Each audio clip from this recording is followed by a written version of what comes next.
What's up mga goy? So karon ani na pud kita isugilon nga istorya. Mahibahin kini sa gugma. Nagsugod ang storya atong high school pa mi. Kaila mi sukad ato. Siya ang klase sa tawo nga grabe kabuutan. Pero og motokarsad kay sobra pas lisod sabton. Dili gid mi close sa una pero kada magkita mi murag najud ko'y ma-feel. Dili ko kasulti kung unsa to pero karon looking back makaana ko nga didto nagsugod ang akong pag-admire o pagka-crush sa iyaha. Pagsud na namo og college, nawala ang among communication. Nagkalain-lain mig university. Kas nabalitaan na lang nako nga nakauyab na day siya. Kada mag-open ko sa Facebook, makita na ko ang iyang mga post. Ako sang makita nga malipayon jud silang duha.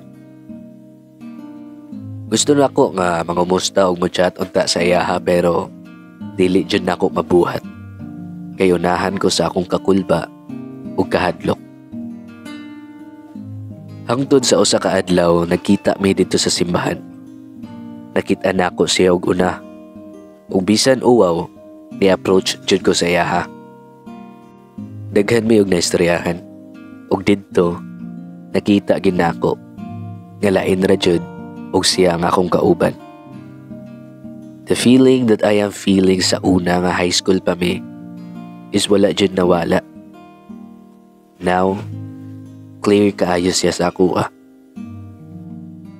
I have been in love with this woman all along.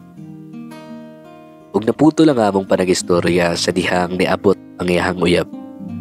5 years na day ang nilabay sukad atong nahibaw-an nako nga nana siya'y uyab. And karon sila pagyapon. In my mind nakaana ko nga sana all ba ani nila eh. Pero bitaw, na ako'y na-feel gamay nga murag kusi sa akong dughan. Mauday na sila sa simbahan kay tungod ilahang gihikay ang kinahanglanon para sa ilahang kasal. And gi-invite dayon ko niya na dapat daw mo-attend jud ko. Nang lakaw na dayon sila after ato. Ug ako gabarog Japon didto. Gatan-aw sa ilahang duha. Ga-holding hands. And I can see much nga grabe ang paghinigugmaay nila sa usag-usa. Never ko nga nakauyab. Tuod na ako yung mga nakaistorya or char-char pero never jud nga na-develop siya further. Karon, it all makes sense sa ako. Maong inato ko because a part of me is still into her. Without me knowing or basin nakaibaw jud ko pero wala lang na ako gi-admit sa akong kaugalingon. After that day, countless of what ifs ang lisod sa akong una-una. What if gi-acknowledge na ako ang na-feel? What if ni-take ko og risk? Og what if I made that first step? Ako siguro ang kauban niya karon. Pero wala na tayo mabuhat. Nahitabo naman. Ang akuha na lang ipanguptan nga it all happened for a reason. Malipayon siya. Malipayon silang duha. And that's all that matters.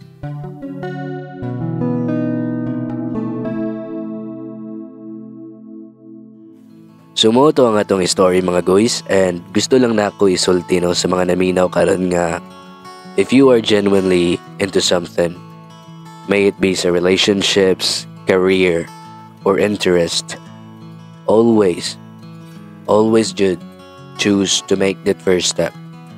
Kaya mo na mahimong sinugdanan sa tanan. Live a life that is free from regrets. It is better to know the answers trying than doing nothing and get hunted by your what-ifs. So padayon lang kita guys, risk na ginagmay or dinagko and laras lang yun.